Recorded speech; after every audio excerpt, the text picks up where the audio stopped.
Friends, यह video आप सभी के डिमांड के आधार पर ही बनाया गया है ना। फ्रेंड्स, आज हमारे प्रिय सब्सक्राइबर का एक भाई बहुत ही खास कमेंट आया, 1K कैपिटल से ट्रेडिंग करने पर कितना रिस्क मैनेजमेंट होना चाहिए, है ना। तो देखो यार, जब भी आप 1K कैपिटल से ट्रेडिंग करोगे, आपका रिस्क साइज जो है थोड़ी सी बड़ा होना चाहिए। तो बड़ा कहने का मतलब है कि दोस्त देखो, यदि आप 5,000 रुपये से ट्रेडिंग करोगे, यहाँ पर 10% का रिस्क साइज होना चाहिए, है। तो 10% कहने का मतलब कि दोस्त यहाँ पर आपका 500 रुपये का, है ना, आपका एसएल होना। तो फ्रेंड्स, ये आपका 5,000 रुपये से ट्रेडिंग करने का 10% एसएल। वहीं दूसरी ओर जब भाई आप 1,000 से ट्रेडिंग करोगे, यदि आप यहाँ 10% एसएल रखोगे तो पता है भाई इसका कितना हो जाएगा? 10% मात्र 100 रुपये।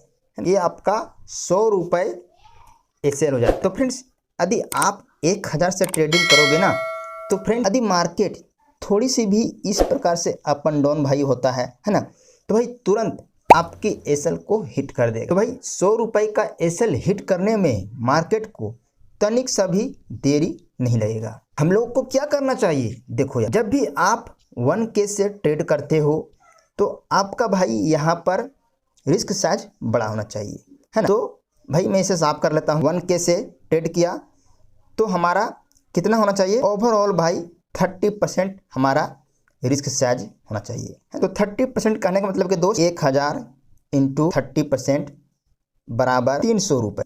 यहाँ पर हमारा 300 रुपये का एसएल भाई परफेक्ट डन हो जाएगा। तो 300 मार्केट को हिट करने में थोड़ी सी भाई डिले होगी।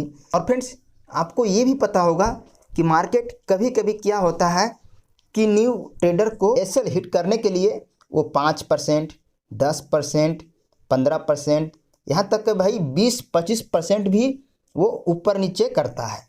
तो ऊपर नीचे भाई इसलिए करता है मार्केट को, जो न्यू ट्रेडर है वो भाई बहुत ही छोटा छोटा वो अपना एसएल को फिट करते हैं, 5, 10, 15, 20, है ना। तो फ्रेंड्स, ऐसे में क्या होता है कि उसका एसएल तुरंत भाई वहीं हिट हो जाता है और वो मार्केट से बंदा बाहर निकल जाता है ना। तो जब भाई वो बाहर निकलता है ना, तो उसका जो एसएल हिट होता है, और एसएल हिट में भाई जो उसका पैसा नुकसान होता है 200 रुपये, 150 रुपये या फिर 100 रुपये, है ना, तो वही पैसा यहाँ पर आपका प्रॉफिट में कन्वर्ट होता है। मैं बोलता हूँ ना कि जब भी आप 1,000 से ट्रेड करोगे तो आपका रिस्क साइज थोड़ा बड़ा होना चाहिए। बड़ा कहने का मतलब कि दोस्त यहाँ पर 30% मैक्सिमम, भाई हम मैक्सिमम की बात कर रहे हैं कि 30% आपका होना ही चाहिए। 30 से आप एबव भूल के भी आप मत रखना, नहीं तो दोस्त आपका यहाँ पर कैपिटल लिमिट है। अब भाई एक ही झटके में साफ हो सकते हो, है ना। तो भाई हमने भी जब पहले ट्रेड किया था छोटी छोटी कैपिटल से, तो थोड़ी सी हम रिस्क साइज को बड़ा करते थे, है ना। तो बड़ा इसलिए क्योंकि भाई हमारे पास कैपिटल लिमिट है, और यदि हम भाई 100 रुपये रखते हैं ना एसएल को, तो भाई 100 रुपये मार्केट को हिट करने में तनिक सा भाई देरी नहीं होता है।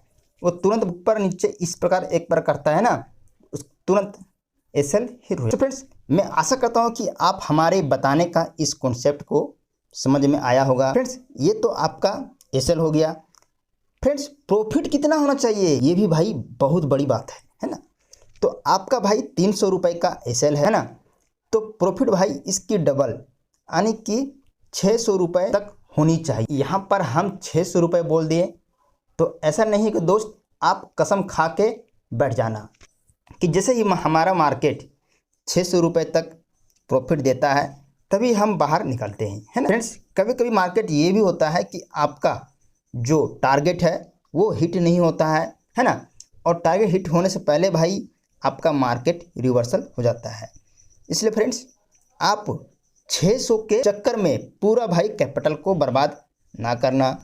अब भाई 500 रुपये, 400 रुपये भी आ रहा है ना भाई ब्रोकरेज काट के, काफ़ी है दोस्त एक दिन का, वो भी इतनी कम कैपिटल से ट्रेडिंग करने के फायदे। तो फ्रेंड्स, मैं उम्मीद करता हूँ कि आप हमारे इस बताए हुए कॉन्सेप्ट को समझ में आया होगा। और फ्रेंड्स, यदि हमारा यह वीडियो देखने के बाद थोड़ा बहुत भी कुछ इन्फॉर्मेटिव लगा होगा तो फ्रेंड्स आप इसे एक लाइक, और फ्रेंड्स मैं उम्मीद करता हूँ कि आप हमारे इस चैनल को सब्सक्राइब कर दिए होंगे। सो थैंक यू मेरे दोस्त, ऑल द बेस्ट, जय हिंद।